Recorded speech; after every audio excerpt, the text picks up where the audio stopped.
se kamaráde, radši rychle uklidni tenhle song. Ten je o tom, jak jsme všichni rychle v prdele, nemyslím jako Freddie Mercury, ale že to všichni zbalili dříve, než se jim to rozjelo. Už křičí, mám málo, málo, málo, málo.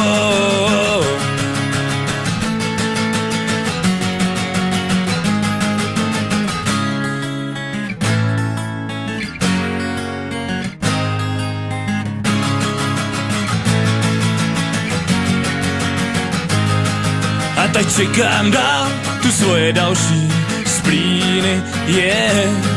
A teď čekám dál tu svoje další splíny, yeah.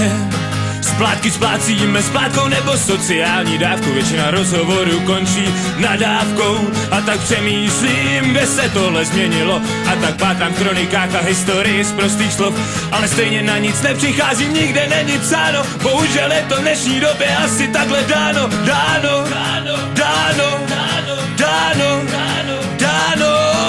A tak čekám dál ty svoje další splíny, yeah.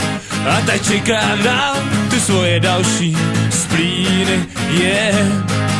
A co tohle je za dobu, já cítím se jak po rumu, všechno obrací se tak nějak nohama vzhůru, Rusko roztahuje se, hranice jim šíří se a já do Unie mám přivolit další poslance. Dávno, dávno, dávno, dávno.